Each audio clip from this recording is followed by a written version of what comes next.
everyone, and welcome to the Postmodern Art Podcast, the podcast dedicated to giving artists who are wowing the world over the platform they deserve. I am your host, Nathan Ragland, and thank you to everyone if this is your first time listening since we took our little hiatus at the end of 2025. It's good to be back in 2026, really going forth and putting forth some incredible stuff. Now, you may notice right off the bat that there might be something a little different with this episode. And yes, you would be right, because this episode not only features an incredible guest, but is also an incredible in-person interview that I have exclusively for you guys today. Today's guest is Ripstud, an artist of many forms, a content creator of many energies, and a person with a heart of gold, doing so many incredible stuff with incredible people, including his own fun, independent concept that he's developing, Alpha Sheep. Rip is someone that has been a really good friend, not just in this community, but also personally. I mean, Rip is one of the people that has constantly showed nothing but love and support for what we do here at the podcast.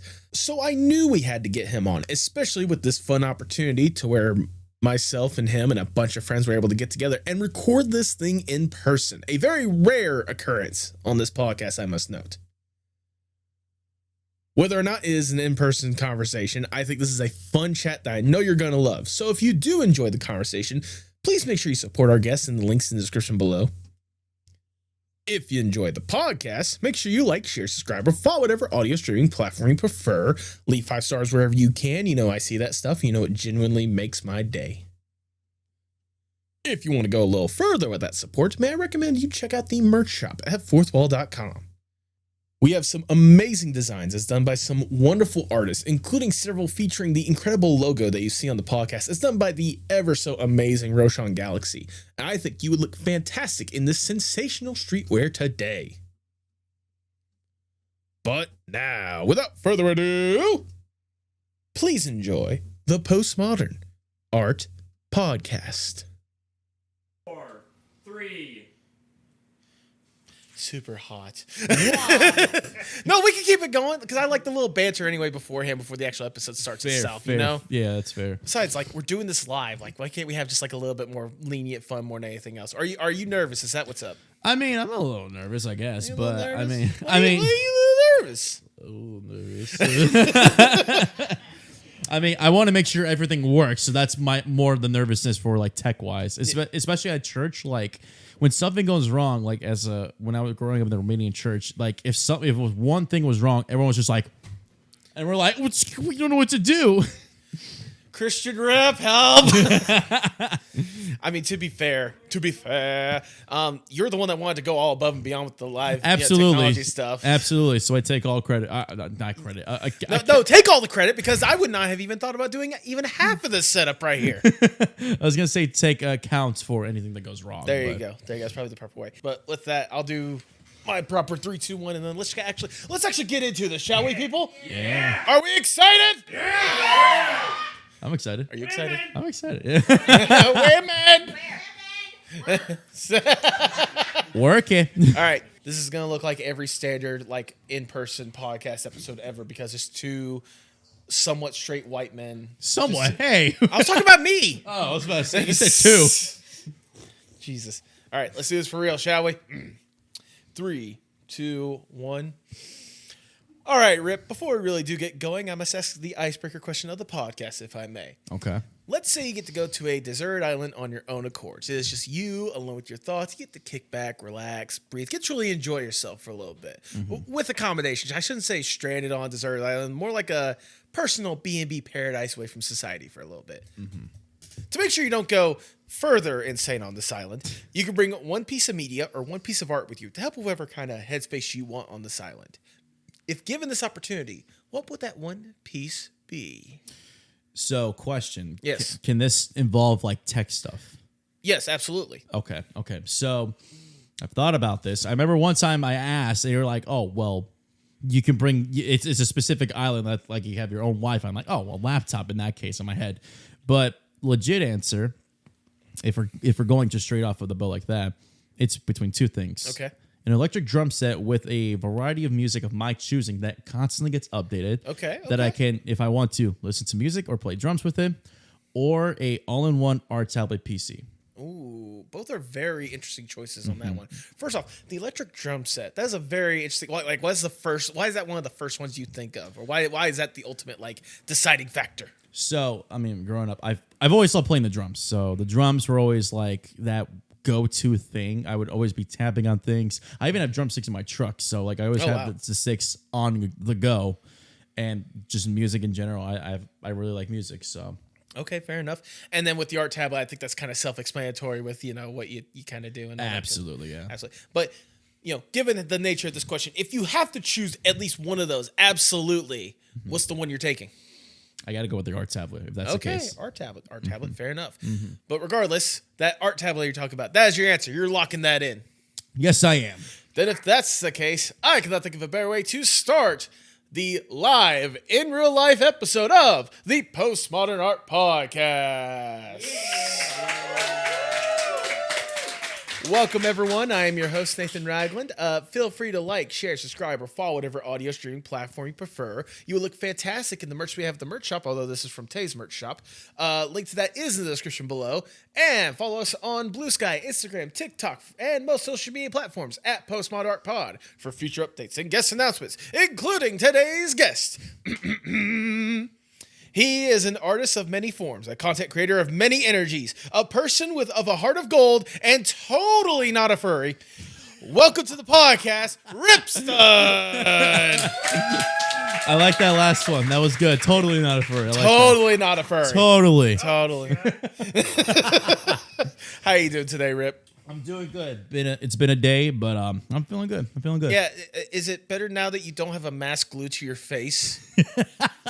All right. In my defense, it wasn't intentional. The glue didn't dry fast enough, which is super glue. It should dry pretty quickly, but what do I know? I'm not a glue expert. Why are you putting super glue on your face in the first place? Well, actually, Devi has the mask right now, so this was a last minute prep thing. Obviously, I cosplay as Sly Cooper today. Okay. And I wanted to have the bandana on there. But I left the original one at home, and I had a 3D printed test one in my car today. So I was like, you know what? I'll use that. And I had like one of the wraps that would some kind of rope to like wrap around your waist. Cut that in half, and I just super glued it onto the ends. One end, it dried perfectly fine. That's the weird thing. It dried perfectly fine. The other one it didn't want to glue. I don't know why. It just was like, oh, you mean you want me to stick here?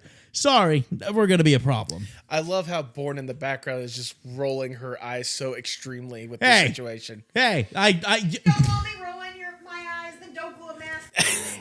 I wasn't gluing it directly to my face.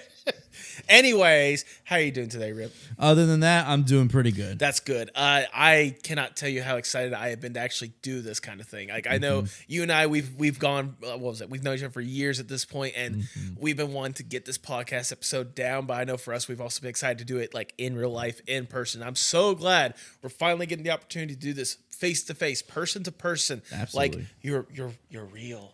Oh, we're not AI, guys. We're not AI. We're not AI. But also, like, the fact that we get to talk about so much of the incredible stuff that you have been able to do, is including the stuff you've been wanting to really accomplish in the next couple of years or so. But before we talk about the stuff you're doing nowadays, I want to go back just a little bit and learn more or less the origin story of Rip. What got you interested in art and animation and any of that aspect in the first place? I gotta think about this one. Well, a little bit of it kind of runs back to my dad. He grew up, for context, I'm European-esque. I'm European-based. Both my parents were born and raised in communist Romania. Yes. And my dad came in, funny little side note, my dad came into the States in the 90s on what would be the day of my birth, so May 11th. Fun little fact. I didn't know about this until like months ago. It's like, I came on your birthday. I'm like, what? Interesting. Phrasing. I arrived into the States on what would be the day of your birth. There you go. That's what you should have said, but go on. Anyways, so yeah, so growing up, my dad watched a lot of like the old cartoons. So like Hanna-Barbera, Looney Tunes, and of course a lot of them were in English. So when he came into the States, he had a lot of those things he wanted to have me and my sister watch growing up. Okay. And since then, like, I've had an appreciation for like old style animation, and then just from like old Disney to like what eventually became much more like advanced forms of animation. Yeah. And so just, I don't know, growing up, I liked the way of like bringing these digital or hand-drawn traditional characters to life, giving them like a voice and then giving them like such a personality, it got me inspired to like create my own stories and just, draw something to have like that piece have its own little story. Absolutely. Even if it's not like an in-depth picture, it's still got something that you can put your own imagination to even. Absolutely. What were some of those like early animations that you remember like seeing and like giving that inspiration for you to want to tell stories as such? I gotta really think. I would probably say either like Yogi Bear, Hanna-Barbera, then Looney Tunes, Bugs Bunny. Like those were like the bigger ones I remember watching religiously a lot. Okay, no, honestly, that's good inspiration, good foundation more than anything else. Mm-hmm. And honestly, seeing how you kind of carry yourself in certain ways, I could see a lot of both more than anything else, especially when you're around picnic baskets. Anyways, when did you go from just like something that you just casually loved and consumed to a passion and wanting to like take your own path and like tell your own story? Like, when did you want to make it a career, more or less? So growing up, I mean, middle school, I knew I wanted to do something art related. Like I knew that my passion to draw grew a lot and my art style in a different format was improving a lot. So I started off with perspective art. I was pretty good at that. And then once I hit high school, I knew officially art is what I wanted to do. But it wasn't until junior year to senior year of high school, I knew definitely I wanted to do animation, specifically traditional 2D animation. Okay. I mean, honestly, that's a good, especially being exposed to that stuff in like what you said, middle school or whatnot. Yeah, middle school, roughly. Yeah. Like, look, I grew up from, to put it bluntly, bumfuck nowhere. All right, like I know exactly where. Like, we didn't have that kind of like exposure to like animation and that kind of aspect in the first place or whatnot. So the fact that you got that kind of exposure to it even in the first place or whatnot is incredible to hear, at least on my end or whatnot. So like, I can only imagine for you, like even to get a chance to even just roughly tinker in that field in one form or fashion, how much it kind of like opened up to be like, oh, this is something I could actually do. What? Huh? It definitely was like, I still remember like a lot of like the cassette tapes like we have in our basement. A lot of them were like, the families would like record something to watch later on. And my dad just had a bunch of them, and I just remember watching just on the loop. It always made my day. Okay. No, that's honestly incredible more than anything else. And I mean, like, it also leads me to wonder, like, obviously, like, being exposed to art and that kind of stuff is honestly opening for one thing. But I imagine part of your art journey as well, and you can correct me if I'm wrong, is also being exposed to the internet in one form. Absolutely. What made you immerse yourself in the world of the internet, dare I ask, regrettably? I know, right? Well, what got me into the internet, I guess, when we were younger, my dad had like an old like computer, like I think it was a Dell computer, HP or Dell, one of the two. And we just played a lot of the old computer games, and then because I kind of explored YouTube once that started becoming like a bigger thing. And then once I got a DS, I began to find out that people were posting stuff on the internet themselves through Flipnote Studios on the DSi, especially through Flipnote Henna. Which was their like online thing. And when I found out I could connect to that, I started downloading a lot of the videos. I had like 15 folders worth. I loved it. That's also funny enough what got me into animation even more was just seeing like, and like looking at it now, like the pixels, the amount of work that people could do on like Flipnote Studios, especially like low res pixelated animations, is insane. The work that people still do to this day when it comes to the Flipnote animations more than anything else. I mean, obviously I'm a little biased because Casual Flex having an animator that does exclusively Flipnote stuff, Steve Flipnotes, and seeing what he's able to do with it or whatnot. Like, it's incredible to see what I can imagine for you, like really immersing yourself in that world. Plus, I imagine it immersed you to a couple of the other, interests that really got you intrigued more than anything else. Like, I imagine that also opened the world of video games to you as well. Yes, absolutely. I can only imagine what were some of the first video games that really like capture your creativity more than anything else. One in particular was actually something I cosplayed today, which was Sly Cooper. Okay. That actually was kind of like the door opener for me discovering what kind of persona I wanted to have when I was apparently, quote unquote, a furry. And but I mean, to be fair, if he didn't say it, I was going to. That was what I was saying. But obviously raccoons are like one of my favorite animals, and from the pants there, very intentional what was happening today. Casual Flex. But thank you, Mom. But Sly Cooper was also that like That one game and that one story it wasn't like overdone, but it wasn't underdone either. Obviously, it doesn't have a massive appreciation as a lot of other games do, but it has a huge place in my heart, and it's what I grew up with in terms of video games. Okay. No, I can only imagine how much that had like a very central place. Obviously, to the point to where, again, today you cosplayed as him with stuff that you 3D printed, which is a whole entire another can of worms more than anything else. But I also imagine it interests you to not just video games, but other kind of fandoms or whatnot. I know one of the biggest ones that tend to have a major impact on you and maybe even your art style in a way or whatnot.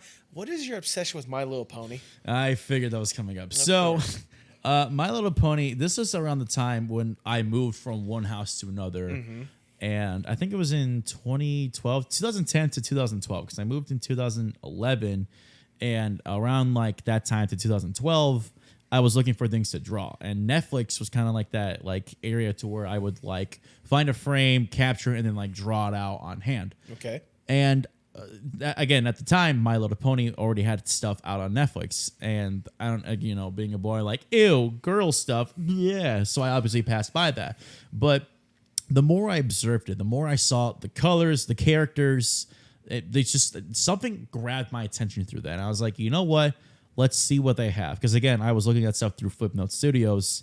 And, they had like a lot of Pokemon stuff. They had a lot of cute animal stuff. So I was like, okay, it can't be that bad.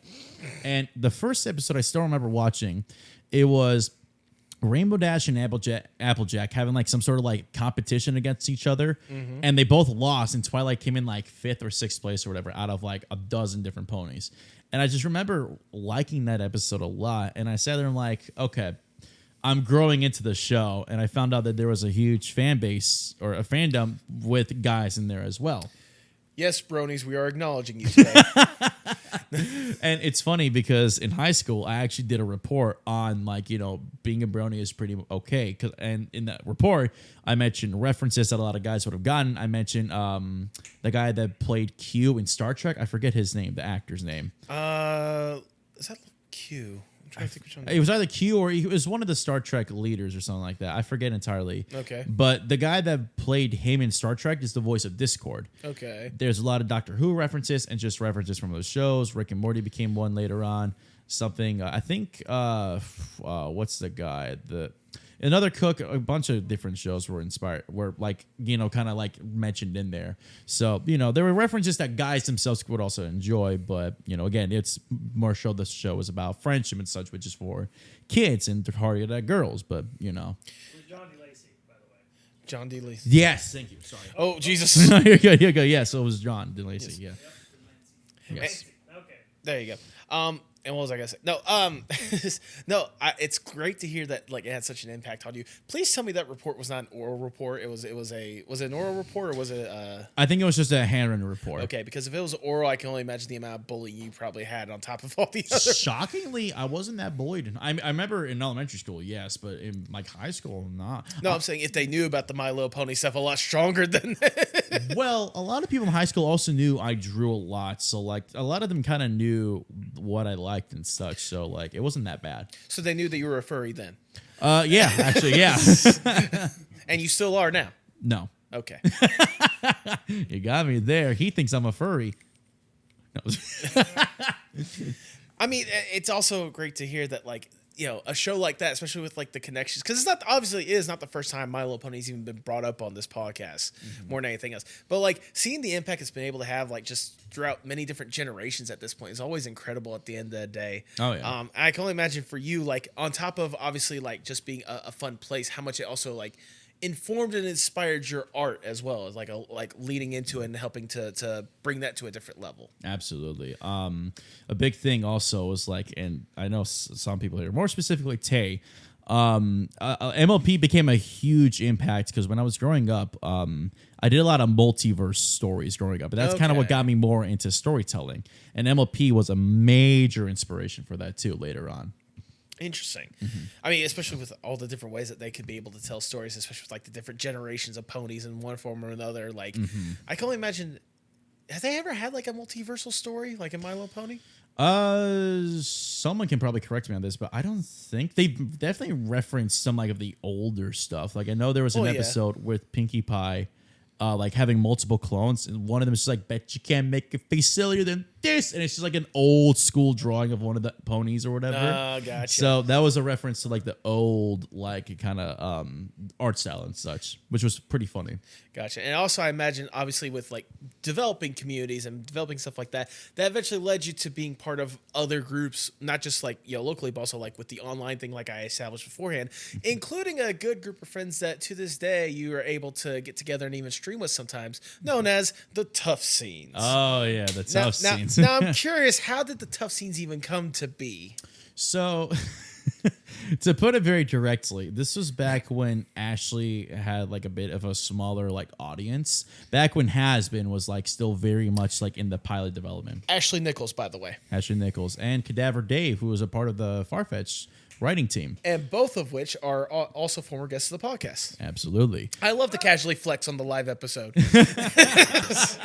But what was it? So in that server, especially around that time, I always came home exhausted. I don't know what it was, but like again, this is like pre-COVID era, or like either pre or like at the time of COVID. If it was whenever Hasbin was still considered small, it had to be pre-COVID because Hasbin came out, at least the pilot came out like 2019, if I remember correctly. Yes. Okay. Actually, no, you're right, because Tough Scenes wasn't fully established until like the like near the summer of like.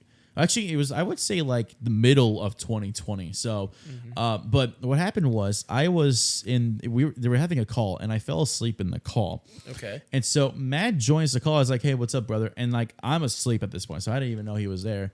And so he's just like, you know what?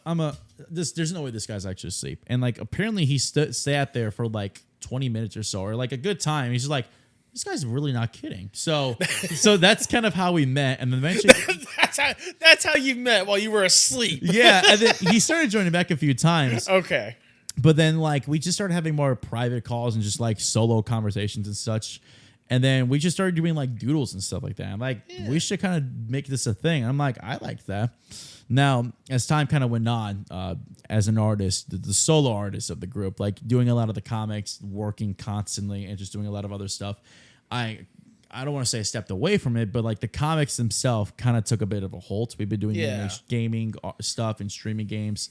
I'm hoping this year we can make a big change and like get back to the comics because I really miss doing the comics. No, come on. What was even an inspiration for doing like a Tough Scenes comics in the first place? Because like it's one thing to do a streaming thing with like a bunch of buddies. Like a lot of people do that these days. Right. But it's another thing to take that extra step and provide like an extra like world or extra lore with it, with like a comic behind it more than anything else. So that kind of, I mean, I've seen a lot of people like doing like those like not storyboards, but like just canvases with like random doodles and stuff like that. And so Matt and I just decided like to take random events that kind of happened throughout the past few months, draw them on this canvas. So like one of them was like I forget what, but like there was a joke about like Alf being sexy, so I drew Alf as a sexy character. That's Dave, by the way. And then there was one of like Boris, a good friend of ours, mentioned, and just some other stuff. And then after that, that was the first Tough Scenes comic, quote unquote, which is essentially just a drawing board of me drawing stuff.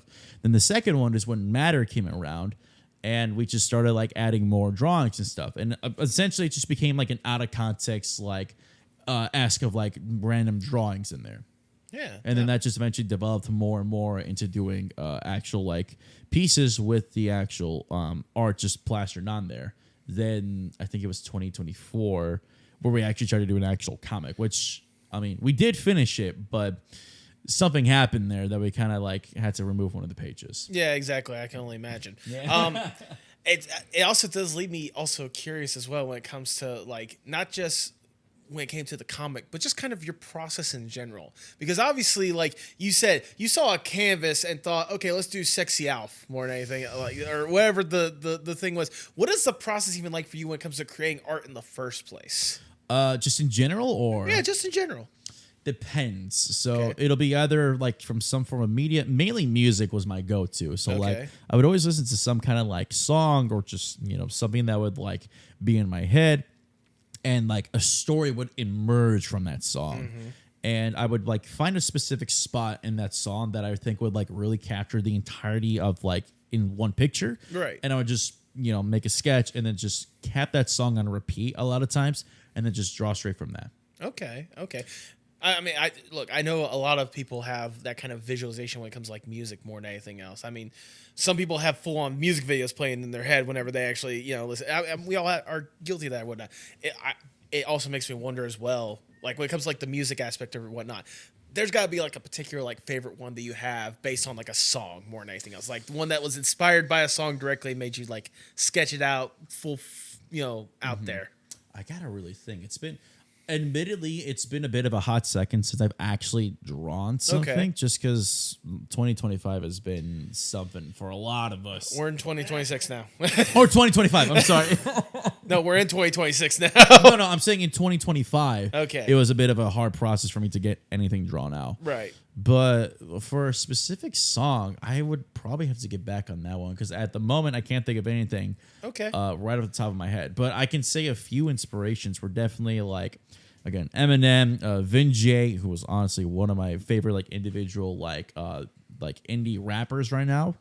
I'm trying to think, there's some other people out there, but like sometimes I would listen to dubstep or just some random like jazz, just to kind of like find something out there, something cozy too. Yeah, exactly. It also leads me to think about some of the other art that you've been able to do as well. Like you've done some really incredible pieces, but there's one thing that I've always been curious about when it comes to certain specific pieces, in particular more than anything else. You're very good when it comes to like profiles and when it comes to people and whatnot. I'm curious, what is it with your definition when it comes to muscles? Because it seems like every single like person or every single person or every single caricature that you do, you like draw them with like the most definition that I've ever seen a straight dude draw, like more than anything else. So, like, what is it about the muscles that makes sure you want to, like, get the human anatomy absolutely right? So, I don't know when it started, but, like, I remember, I know specifically, like, one piece that kind of, like, sparked all this and then eventually came back to, like, me wanting to draw anatomy. But this is when I got my iPad in 2022, I want to say. And I made a sketch of Discord, and like there was a lot of pictures I've seen with Discord having like a actual like anatomy like feature, and I was like, some of them are either way too bulky, like they're like, you can't even like see like his arms in like a good like actual proportion, or he just looks really like it doesn't look as realistic. And I wanted to give it a shot myself, and I don't know, something about that in particular. I liked the way of like getting the muscle definitions and just getting everything at a precise form of art. And then after that, when I started working out, or when I got to the idea of wanting to work out, when I would work out, I would notice like different muscle regions, especially if I'm doing like, for example, like arm workouts. If I'm working on a bicep, it works in specific areas on the bicep. If I'm doing tricep workouts, like if I'm doing something where it's like a push day, there are specific tricep muscles that are being active more here than they are here.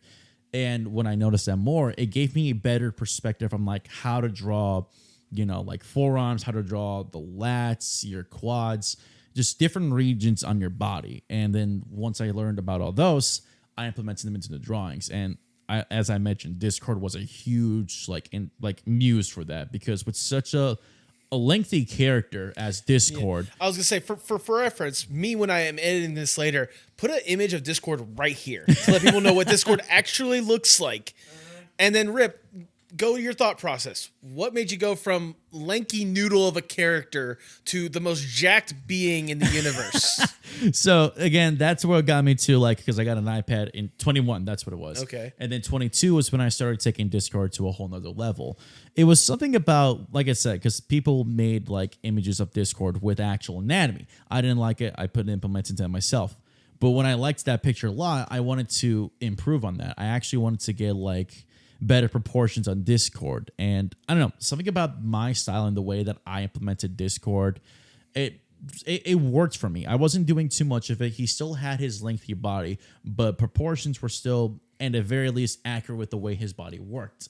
So I guess just trying to keep that together, it stuck with me more, and I just always drew Discord as that. And you claim you're not a furry. I do. I claim I'm not a furry. 2024 was when the Ripstud furry died. Right. Absolutely. Put up an image of his character right now. Right here. Right here. I acknowledge I have the raccoon Ripstud. It's just more of an an avatar or mascot at this point than an actual persona.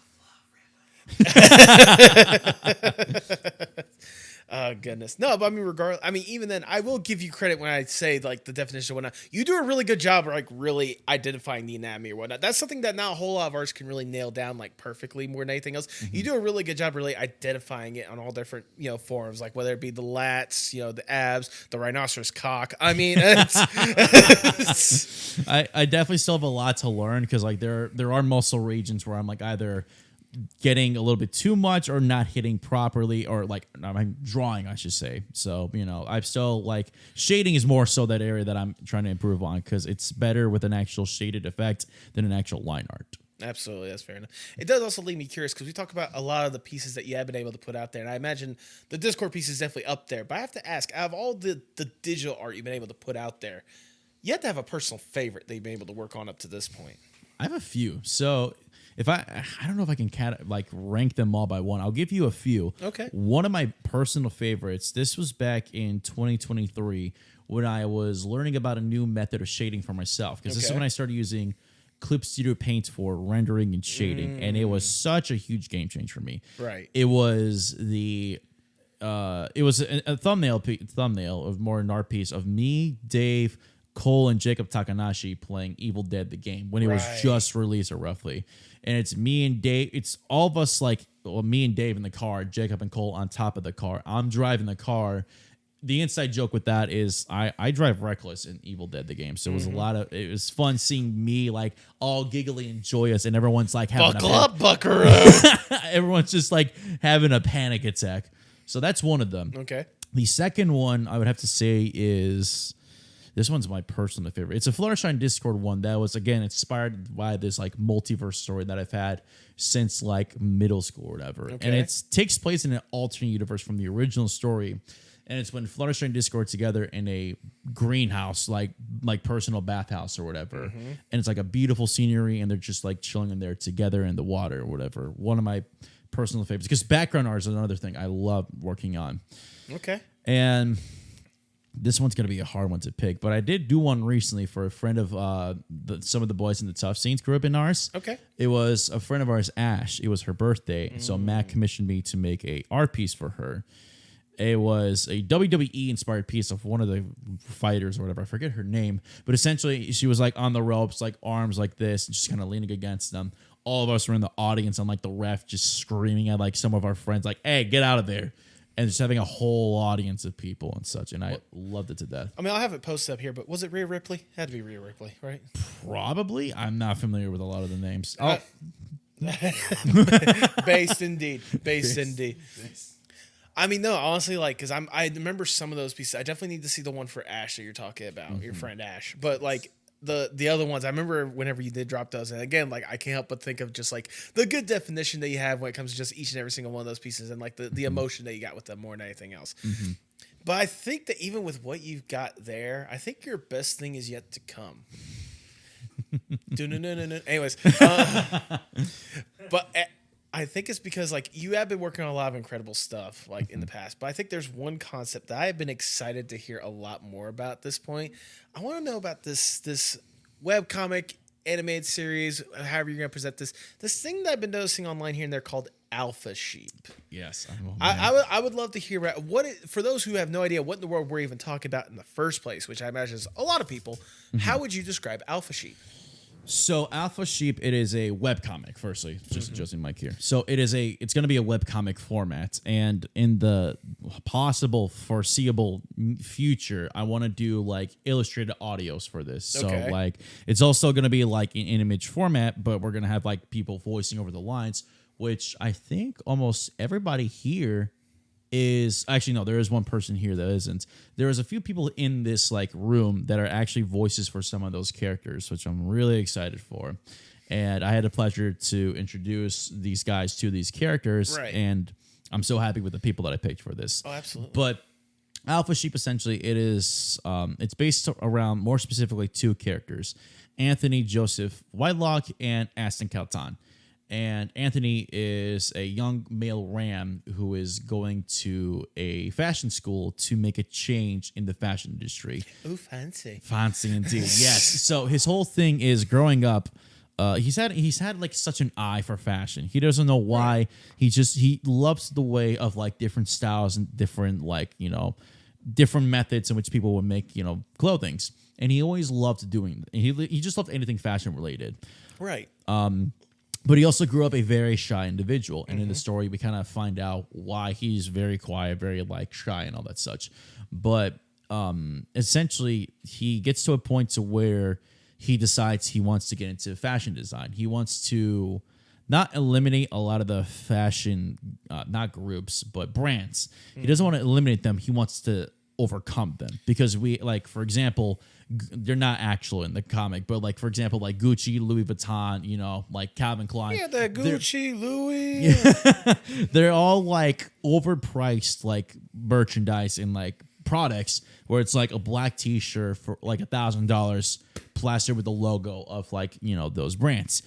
Growing up, Anthony was the same way in this universe. There's clothing brands, which I'm going to like eventually come up with a brand for them. Yeah. So like breaking through the stigma that is of like, this is some basic, over expensive, pieces of clothing or whatnot. Exactly. And like in the story, he's going to have like, works of like his own clothing line that's affordable and styled through different seasons or in all seasons.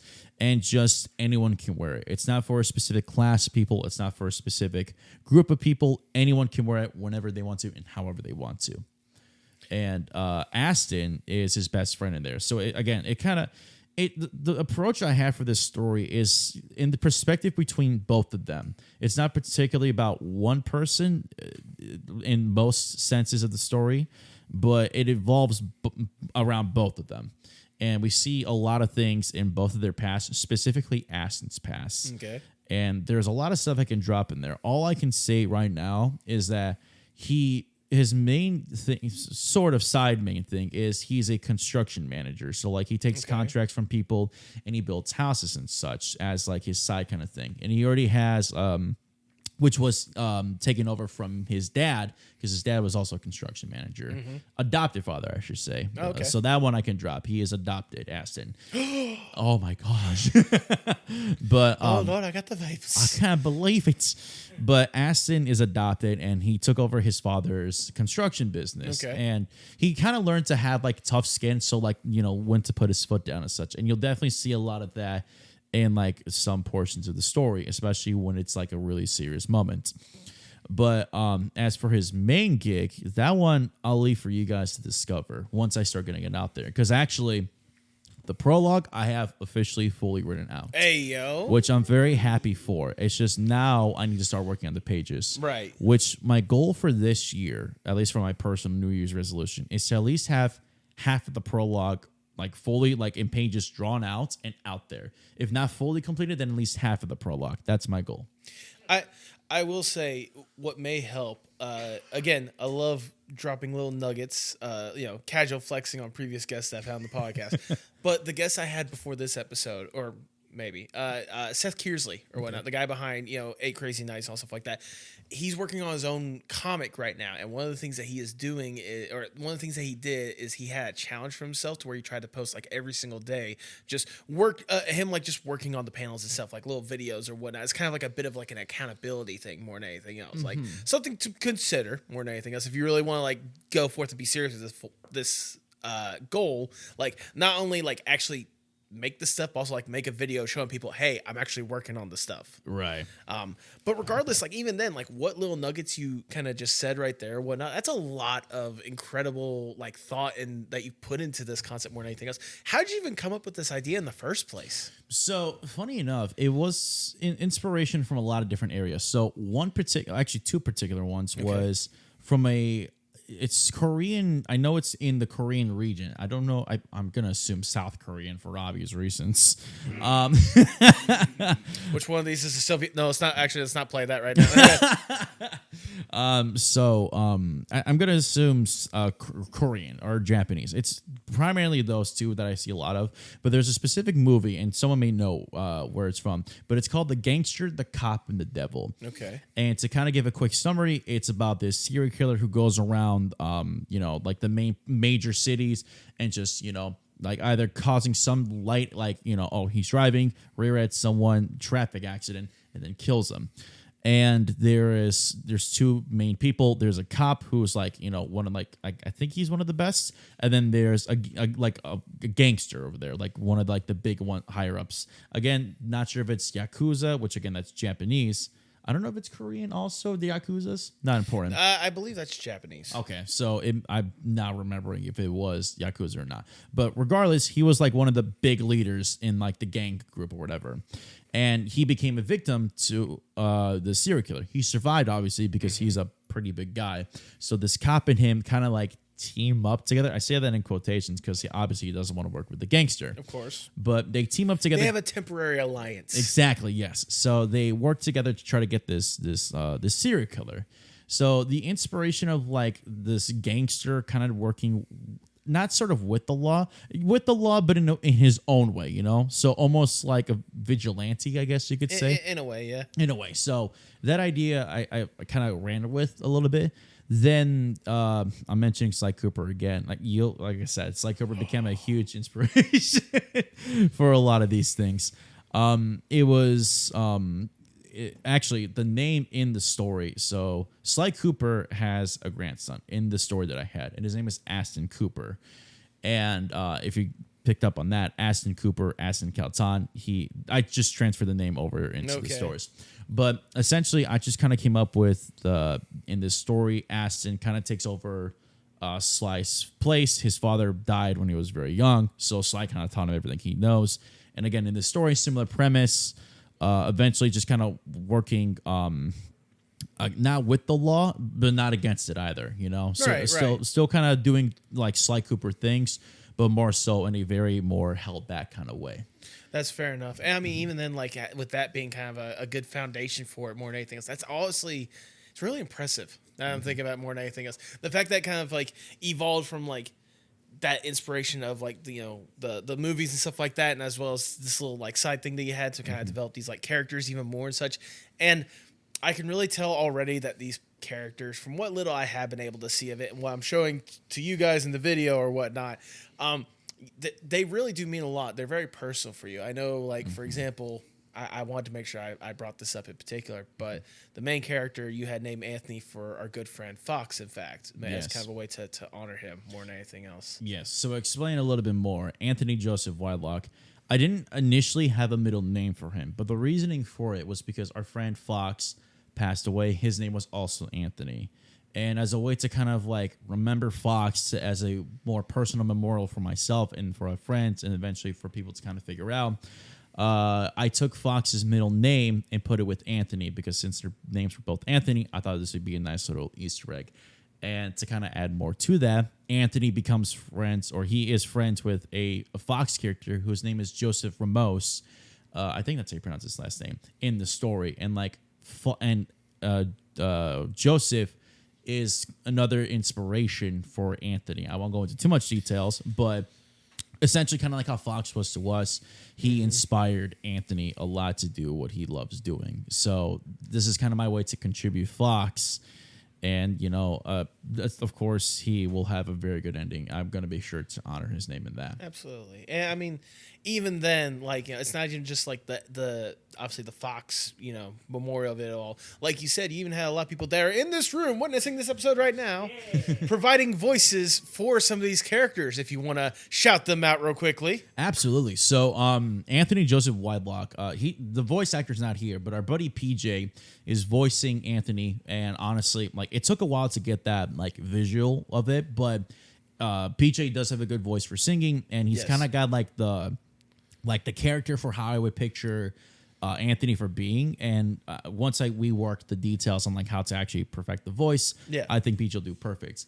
Now, Aston was very difficult, but our good buddy Wile E. Coyote, who is voicing stuff for Dr. Insanity, I believe. That's right. Dr. Insanity. The #1 podcast on YouTube, by the way. Absolutely. I think it passed Joe Rogan, right? It absolutely passed Joe Rogan. It did. And the less we say about Joe Rogan, the better. Exactly. So Wiley, it took a while to figure out who I wanted for it, but I don't know. After some just like decision making and just brainstorming, I was like, you know what? I really want to see how this works out, and I would love to have Wiley voicing for it, because he's a talented dude and he deserves a lot of credit. And the next one up is for one of my characters named Gus. He is a alligator, and he is friends with Acid before Anthony was in their friend group. He's voiced by our buddy Wild Online or Jorge. Mm-hmm. And I even took his middle name and put it into Gus's middle name. So there you go. Fun little Easter egg. And I think I'm doing the same thing for Wiley also. And then for our one of my other personal favorite characters, Blair. I have my internet sister, born on a Saturday, who is going to be voicing Blair. And it's funny because both Gus and Blair, I don't want to say they were the easiest ones, but once I began to hear more of Bourne and Jorge while working on these characters, right, they just worked way better, especially with Blair and Bourne. I don't know what it was, but especially the nights where Bourne would just yell at me, I could visualize Blair doing it, because it's funny. Blair's also an ADHD person, and having such a personality match, I think, as Blair with Bourne, which wasn't intentional, I think it's just perfect. And Bourne, would you like to shout to give an idea of what that inspiration potentially was? Sure, I'd be absolutely happy to. Rip, could you say something stupid real quick? I suck.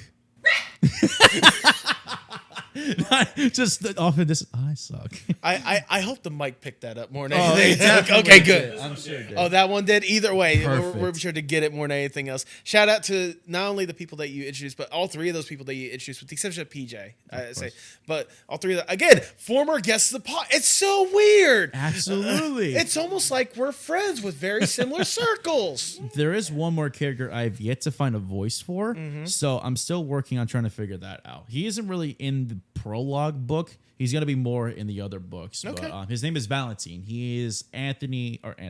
He's Aston's brother/cousin. So when he was adopted into the family, Valentine was, of course, in said family, his father's brother's son, essentially. So they are cousins in this story, but they're they've been close since then, and they're like brothers.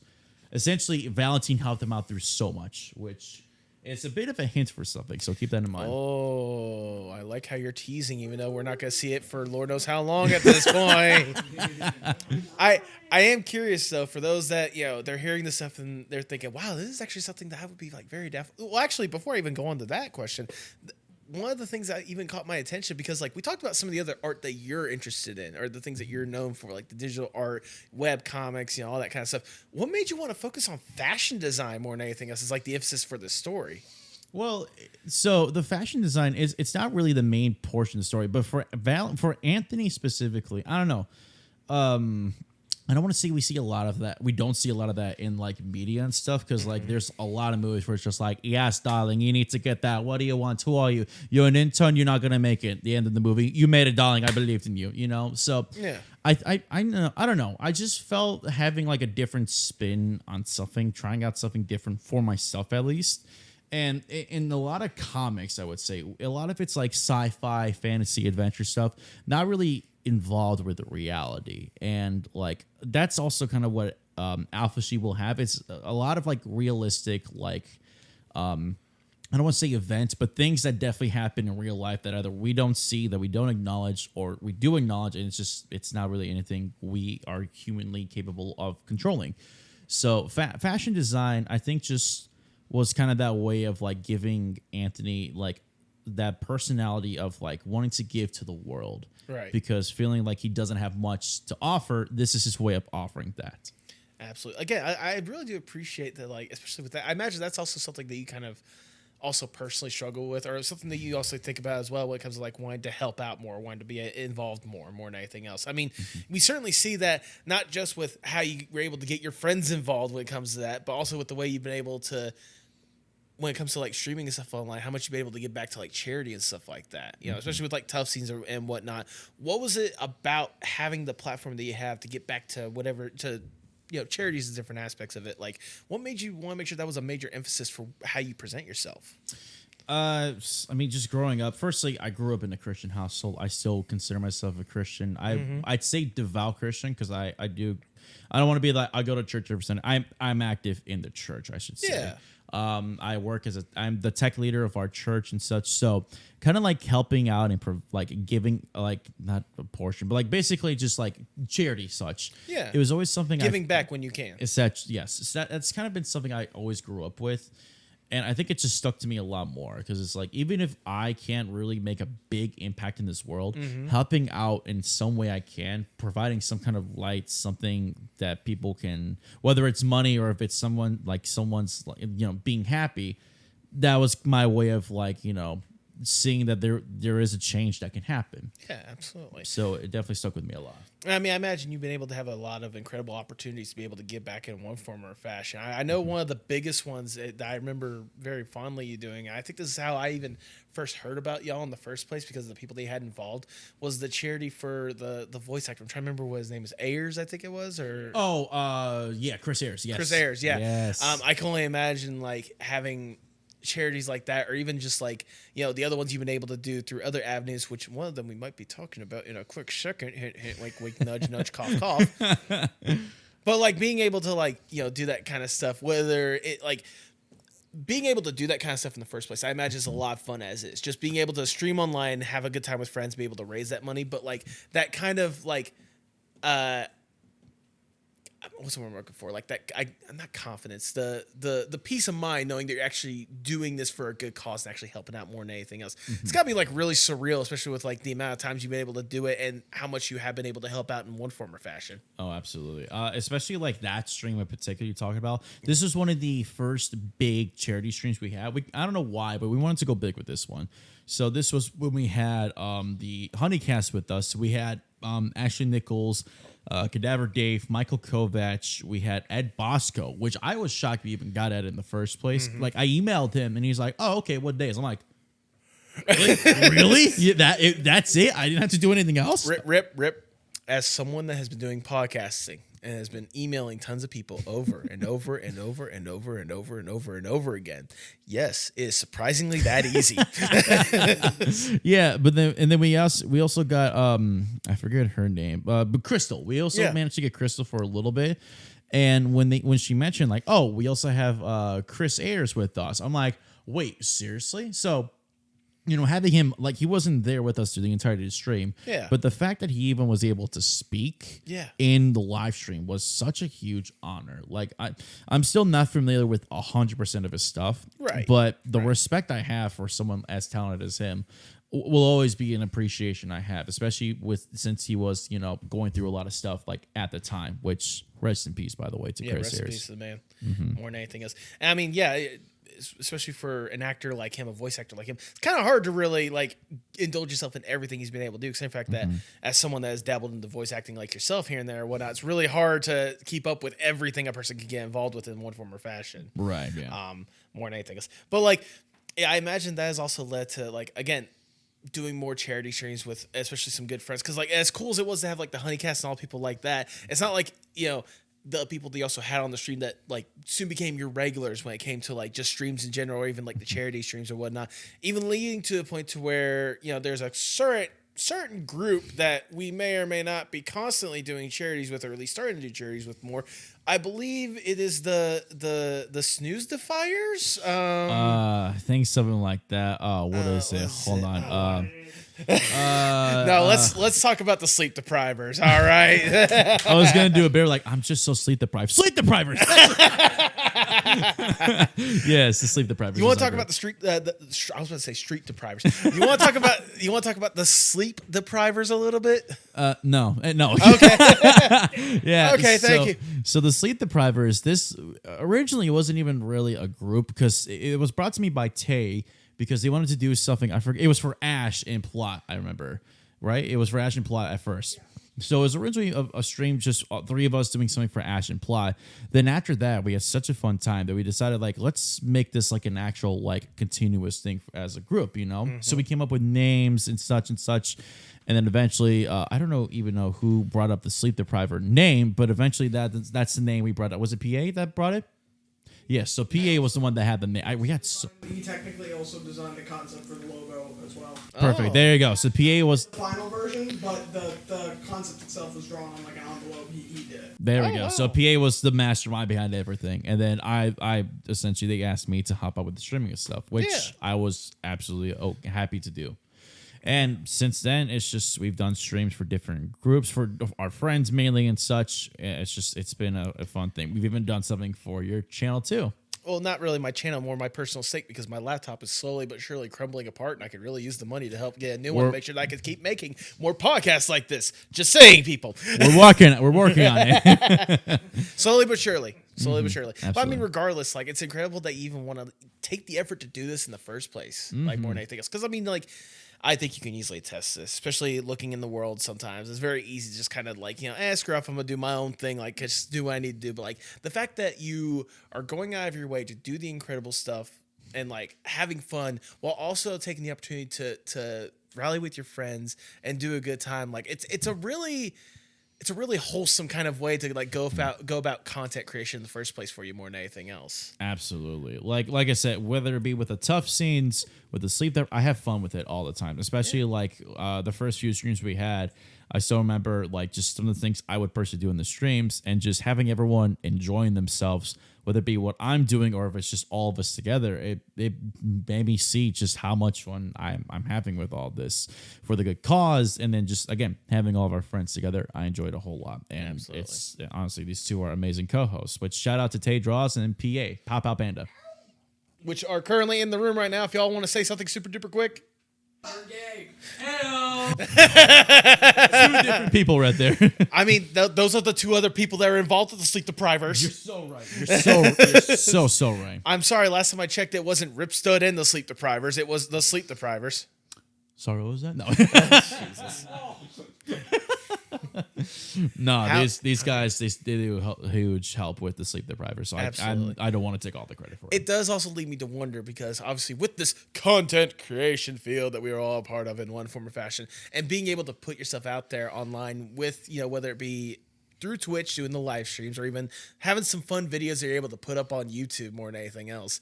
Do you have a personal favorite stream or a personal favorite video or even just a personal favorite moment when it comes to the content creation field? A personal... Sorry, I sound so snooty when I'm saying that. A personal favorite. I don't know if I have a personal favorite. There's so many moments on there that I look back to, especially my own personal clips on Twitch. Right. I see a lot of those ones. Like one of my favorite ones, not like all-time favorite, but it's one of the favorite ones. Mm-hmm. It's when I was playing PGA Tour, I forget what year it was, but it was a recent one with some of my buddies in match server. And there was a moment where like he hit the ball, and then there's a moment where you can speed up like the process to see where the ball goes. And it's a small meme taken from the Rockstar from Post Malone, and it's 21 Savage saying, "I've been in the hills, dudes," and just the bass and just bass boosted, and the ball just goes zooming once the bass kicks. Oh, that hit like 200 views. It was the funniest thing to me. I was laughing. The song or the meme. The meme. I was like, the soundbite's been there. Like that's always kind of been a thing. More than anything else. Yeah. But someone played that. Like one of our buddies, I think it was Matt, played it during the stream, and it was just perfect timing to when the bass boosted, the ball just goes zooming past like the actual post. It was the funniest thing ever. But personal favorite moment of mine. I'm not sure. Like every moment, like I kind of live it in the moment, I guess. Like I don't want to say I have a personal favorite. Not that I am like trying to show like I don't have favorite moments, but everything is like I always like it being in the moment. I guess a good favorite moment of mine is when I was playing Dead by Daylight with Dave, and like near the end of the stream for like the two like actual game sessions, I played as David King, who was one of the characters, and like the entirety of that, everyone's just like David King, because I was somehow doing pretty decent at Dead by Daylight, which I'm not really the greatest. But at the last game session, like I literally had a moment where I locked in so hard. I saved, I think, 2 or 3 people, and there was a moment where I'm passing the gate. I activate my special ability, which is a dash, and the guy who was playing the villain swipes at me and misses me by a millisecond, and everyone wins. It was such a Dang. peak moment for me. I loved it. That was definitely a peak moment. I was gonna say, I know for me, whenever I do get a chance to tune into streams or whenever I do watch your videos or whatnot, like for me, there are two different extremes of you that I enjoy when it comes to your content. All right, I either like the super serious, like moments where we're talking about like just really serious stuff and like being on a really close, intimate level. Like I know one of the first streams I got to hop on with you guys was during one of the November like men's mental health charity streams or whatnot. Yes. And like while there was obviously the chaos that comes with it, like playing job or whatever Jackbox game or something like that.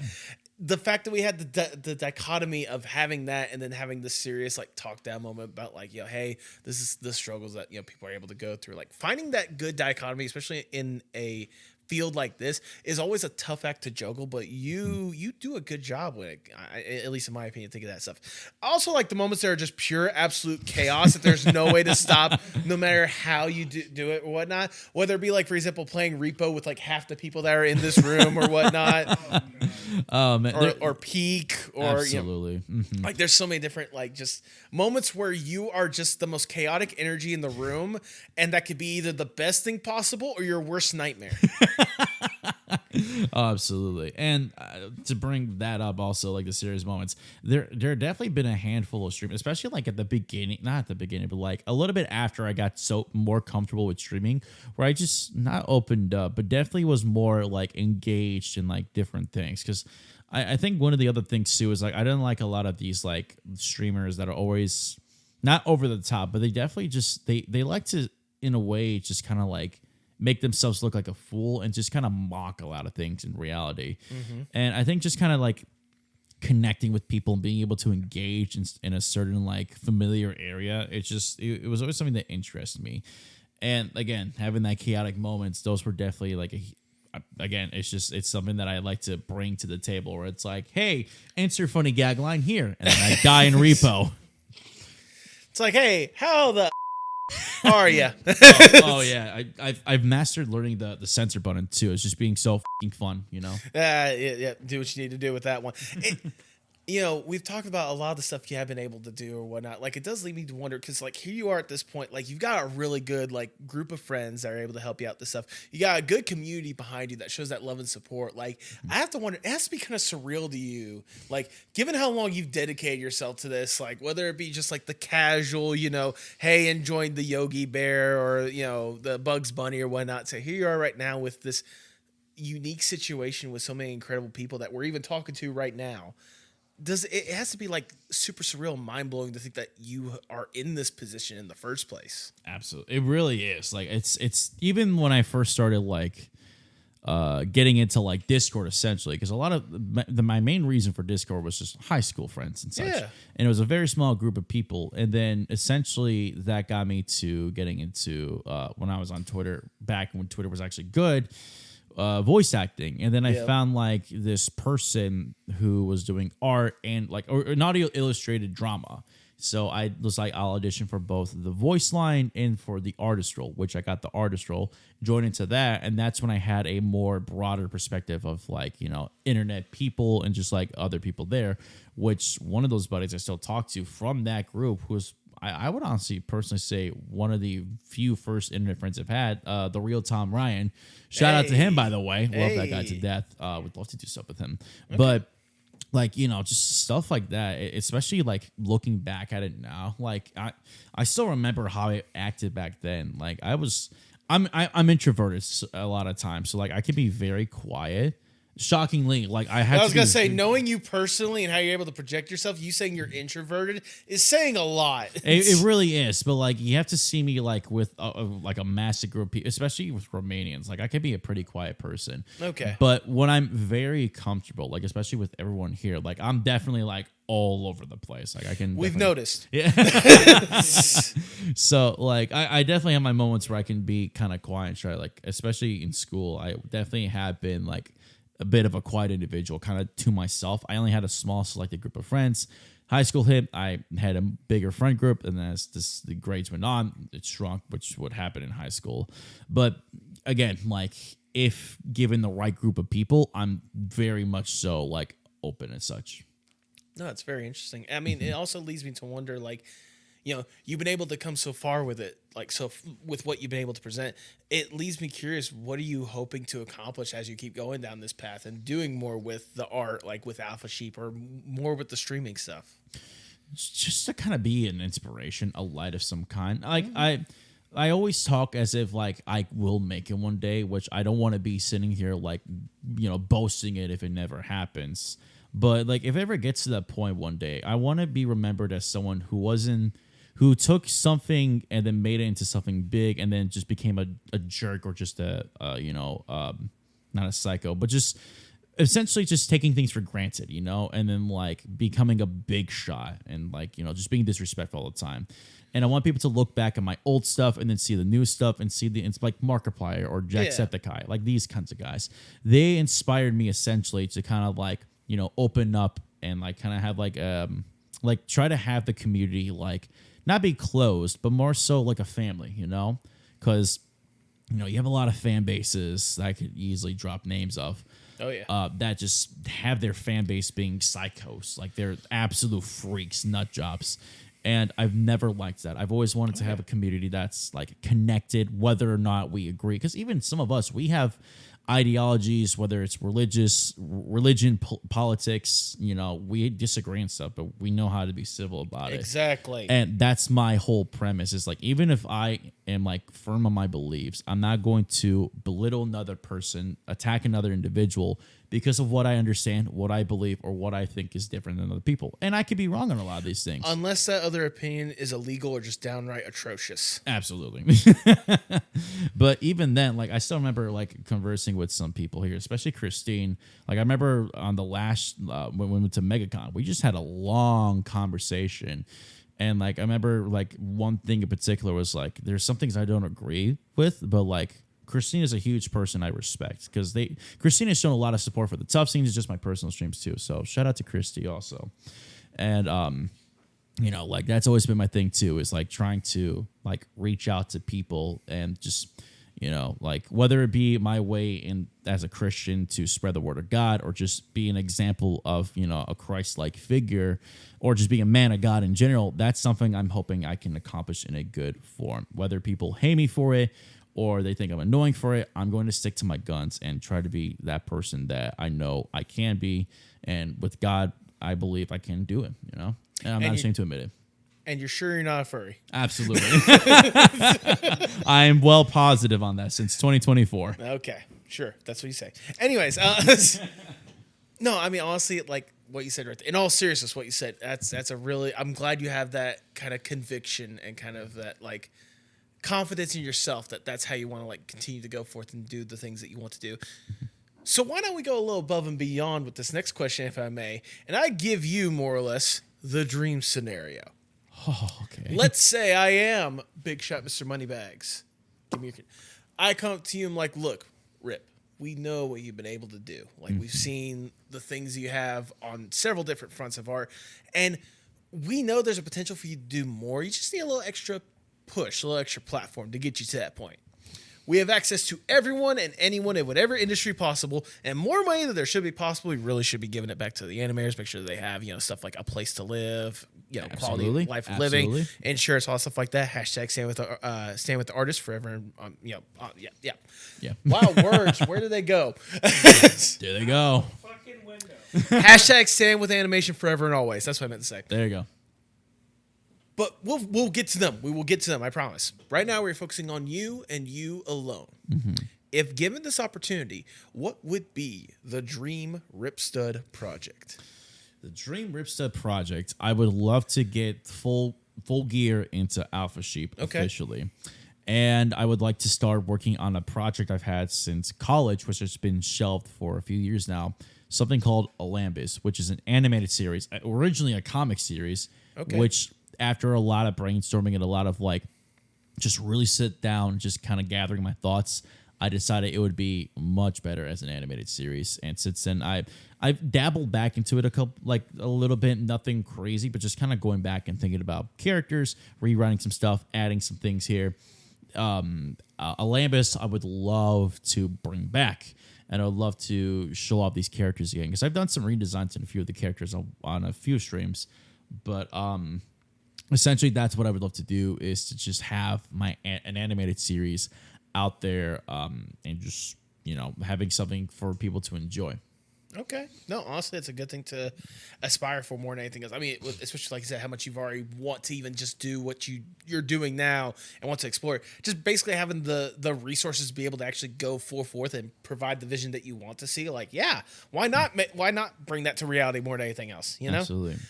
But sadly, we do got to get down from the dream scenario. We have to get back to reality, and I'll ask the ever so generic question. Where do you hope to see yourself in, say, 5 to 10 years from now? In 5 to 10 years, I would love to see myself at least dipping my toes more and more, if I haven't already, into music, because that's something I've talked about in my own personal content. Is I want to do music.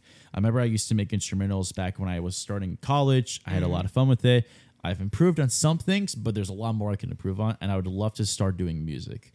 As well as also have at least a few books ready in Alpha Sheep to be able to release as hard copies too. Okay. I would love to have Alpha Sheep more out there, to have merch of Alpha Sheep, and just to definitely spread Alpha Sheep a lot more out there, and to be streaming a lot more and doing more opportunities with streaming and just content creation as a whole. What kind of music would you be wanting to write if possible, or whatnot? Like maybe something like a little pop, maybe rap, maybe some death metal or something like that? I was gonna say definitely more hip hop esque, rap stuff. That's kind of that's what inspired me a lot more with music, was definitely rap and stuff. And I know it's a generic thing to say, but Eminem was a huge inspiration for a lot of things, especially with lyrical flows and just the way he articulates a lot of things. Eminem definitely was one of the biggest inspirations for me wanting to listen to rap, the way that different rappers present their lyrics and just the story that could be told through rap. Honestly, the way you talk about Eminem is the way that I like to think about both Tyler, the Creator, and Kendrick Lamar. The way that they kind of tell their stories both differently, but also the flow they're able to provide for theirs. That's just my mentality for it. But I get that, especially with Eminem. The fact that he's been doing it since the 90s or whatnot. He's been there for a while. Absolutely. As we start to wind down the interview, I just got one last question I want to ask you. Okay. Obviously, you are deeply entrenched in art in one form or fashion at this point. There is so much that you've dedicated yourself to this, even helping out other people, such as lonely little podcast hosts make their live IRL podcast streams a reality. How important is art, not just for you, but for the world as a whole? I think it's very important for a lot of reasons. Firstly, art has a way of expressing someone, and I've seen a lot of people in this room who are different artists in different areas. They've expressed themselves very differently through different forms of art. And I know I personally dabbled into a lot of personal art pieces that I needed to kind of release and such, of just, pent up emotions. And I've seen others doing it in different ways, in different formats, especially in art. And what I think is so important about art is, again, having a story that either the artist themselves created or one of the other artists that allow you to create your own story. Right. And I think it kind of also I'm going to mention a little bit of modern art here. It's one of those things where I think if done right, modern art can definitely have a huge impact with, artists all around. But because it's more so now it's about symbolism and stuff. There isn't really anything in depth. There's no story. There's nothing that can really be presented, at least in my personal opinion. But when you have something that's someone creating a massive portrait of cities and lights, and then ripping that in half and then having another canvas behind that and creating a dystopia, some sort of civilization of nature taking over the big city. Yeah. That kind of stuff is you can come up with your own story from that, unless they themselves have already given a story to tell you. Right. So it's more so seeing that creativity that we as humans can have ourselves to create, to see what kind of things our minds are capable of doing. And I'll even go as far to say to see how far we can push, not the realm of reality, but more so push the line of how far can we go with this creative mindset? What are we capable of thinking about that has been thought of already? Because now we're at a point to where we're obviously having a lot of copycats or a lot of like similar like stories being told. And I think a lot of artists are like a lot of newer ones too are coming up with stuff that either hasn't been shown or is definitely like expanding way more than what has been done originally. Absolutely. No, it's wonderfully worded, if I do say so myself. Thank you. Rip, that's all the questions I have for you. Wow, that worked. That's But that's all the questions I have for you. I've already showered you with Lord knows how much praise at this point, but I'm gonna show you a little bit more because it's my podcast. I do what the I want. That's true. That's true.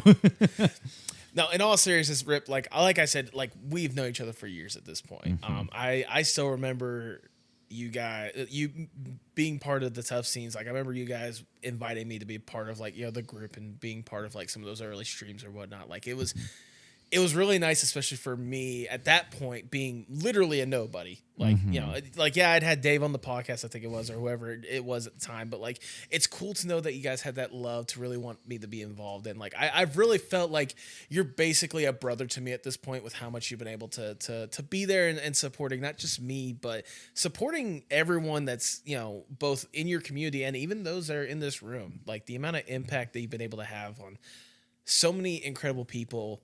And the fact that you are still like a true, genuine person at the end of the day, that already speaks a lot of volumes to me. Thank you. More than anything else.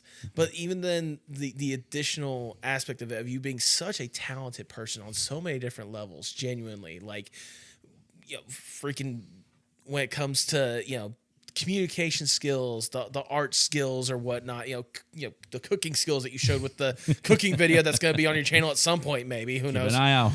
But regardless, like being such an incredibly talented person and still at the end of the day, being a true, genuine, loving and humble person at the end of the day, like it speaks volumes. And that's why I genuinely hope that like the stuff you have been working on and the stuff that you are going to be working on, I sincerely hope that people get the opportunity to see it and love it, appreciate it as much, if not more than I have been able to, because Rip, I mean this from the bottom of my heart. You genuinely deserve the world and then some with all the incredible effort and time and love that you put into everything that you do. Seriously, like you're a fantastic person. And if people aren't already like flocking to your stuff and either being entertained or feeling loved in one form or fashion, they're missing out, and that needs to change immediately. The long and the short of it is, Rip, thank you for what you do. Thank you for all the incredible stuff you've handed in one form or fashion, and please keep up the incredible work because you deserve it more than anything else. You're gonna make me cry, dog. That's the point. That is the point of this. Well, let me just say I appreciate the kind words. Again, I hope I can continue to keep like showing myself in a brighter light. I definitely have my moments where I do like break as a human, you know, I fall and such, but I try my best to get back up. Yeah. And like again, like I see you as a brother also, though. Like everything here, like having all of our friends here, doing the podcast where I could bring my microphone, your mixer, and your microphone. You motherfucker. So that's a fun little twist here. Post. As you mentioned about generosity, I've been thinking about this for quite a few months. Some of the units have actually contributed, which I do want to give off some of the names of those that have contributed to your mixer and your microphone. I want to give massive shout outs to Tundra, who has helped out with the camera setup, Bill, who is like a brother to a lot of us all, Born, my wonderful sister and talented artist, Wiley, who is also a fantastic voice actor, and Edward, who I don't think is around here. They have all decided to contribute and help out by helping purchase this mixer and that microphone just for you. As a podcaster, I felt, of course, you can do what you can with the mixer that you have, but as a podcaster, I feel you deserve to have yourself a mixer with your own soundboard and with a more podcast microphone. Well, first and foremost, I think you forgot one person because I didn't know the exact nature of this, but Christine was the one that gave me a hint that something big was coming. Yes, thank you for reminding me. Christine also fully contributed into the microphone. I knew I was forgetting one other person, but Christy put full payment onto that microphone. Full payment on the microphone. Christine gets all the credit for the microphone. So my lips deserve are heard wonderfully thanks to you. You had your chance. Yes, so this mixer, that cable, and that microphone are all yours, brother. I have no idea how to use this shit. I'll show you how to use it because I'm still kind of like unfamiliar with Rote's mixer. But we can definitely go over it especially when we get back home. You have your own soundboard now, dog. Surprise. So that generosity stuff you were talking about earlier. I knew something big was happening. It didn't click until right after I did that thing and right whenever you got the stuff. It did not click. Oh, this is the thing. This is the thing. Like halfway through the conversation, I'm like, is this where Rip's going to surprise me? No, there's no way he would do that on the episode of the podcast itself and make it about me somehow. You forget who I am, buddy. You motherfucker. I love you, you furry son of a bitch. Oh, and to make your life a little bit easier also, you also have the mic stand as well. Oh, that's wonderful. So instead of having getting a full stand like this, which if you want to in the future, you can upgrade from this to having something kind of like this, which I would recommend some mics like these or this one that has multiple different adjustments. But we figured we'd give you this one just so you can have it on your desk. Now I need an actual computer and an actual desk, Not just a shitty fold-out table and a shitty laptop that I record this stuff on. We're working on the laptop, but that's why I picked this one in particular because they have another mixer like this, but it's bigger, and so that I figure with this one 4 channels, it's not too big. You can just unplug it and just put it somewhere else. I figured it's a good enough not so much space taking up device.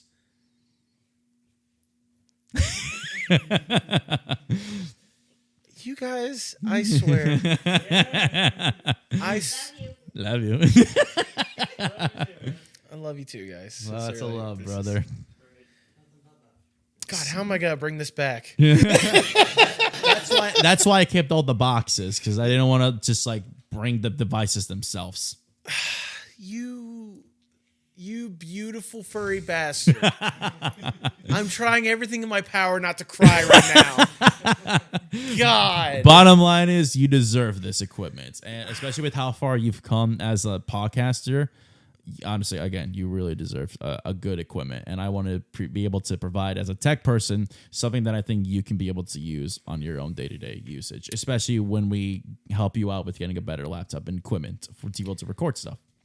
If I wasn't scared of tipping this table over by moving my microphone, I would get up and hug you right now. We'll do that after the podcast. We'll do it afterwards. God damn it. That's what I was really excited about at the very end. Well, thank you, Rip, and sincerely thank you to everyone that helped out with this. This really does mean a lot. Mm-hmm. I mean, I've talked about a lot about how much this podcast means a lot to me, and to see that you guys see that and want to help out with that so much, it really does. It really does mean a lot to me. Absolutely, you deserve it 1,000%. I think we can all agree, right? Oh yeah, most definitely. He's so handsome too. I agree on that all right, one. You don't have to keep flattering me while I record the episode at this point. So how would you like to outro this episode then, Post? With me bawling in tears. There we go. I gave you a shot so many years ago. I'm gonna give you a fucking shot too.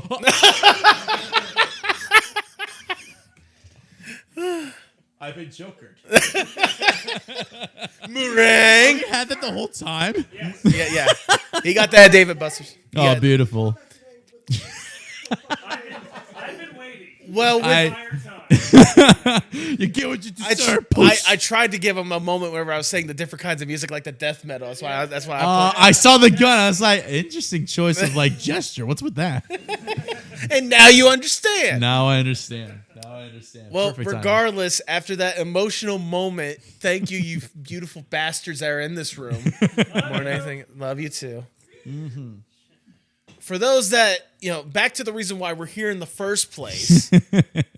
If you want to plug yourself for the people at home so that they can see more about why I've been gushing about you for the past hour or so that we've been recording, go ahead and plug yourself for the people at home. Where can people find more about you and what you got going on? Appreciate it. So you can find my content anywhere under the name Ripstud1 or Ripstud. You'll be able to see a red raccoon icon, which we can just put right here. You can see. I'll provide my Cardo, which has majority of all my stuff there, including my actual portfolio. You can see some of the images I've worked on, some of the projects I've been involved in.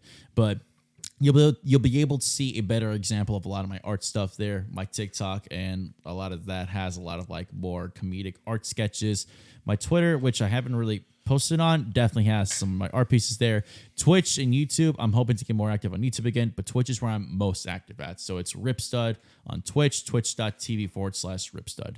And also, shout out to the Tough Saints. You can check us out there with me and the other group, and the Sleep Deprivers, which we're also on Blue Sky, Twitter, and we stream on my personal Twitch account. There we go. Do you have any final words before we sign off? Final words. See, this would have been the perfect time for you to reveal all the mixer shit more than anything else. See, I didn't realize we were gonna go to that part, so I was like, I'd rather do it when we're thanking each other and such. Yeah. But I don't really have any final words. Just be generous, be loving, and most of all, there we go. That's all I gotta say. Jesus. With that, all I have left to say is for the people at home, thank you sincerely for getting to this point. Thank you for being a part of this little journey, and if you can, please pay your artists. Absolutely. Or you're gonna get what you fucking deserve. There you go. There you go. Tell me what's wrong, tell me it's parts in motion. Sing me a song, tell me your eyes can't go open. Show me it all, put me up in the car, you go when you used to call. Show me it all.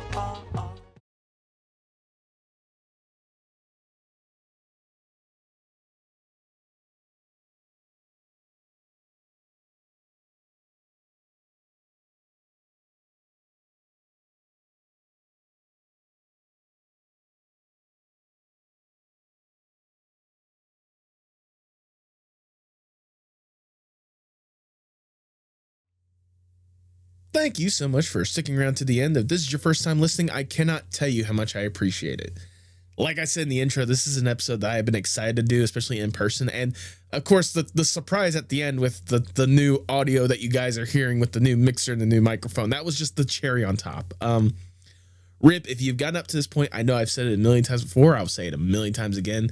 Thank you so much for all the love and support you have given to the podcast, but also to me. You're a true friend and a true brother to the end. Like, guys, I'm using this stuff right now, and it still blows my mind that I even have this.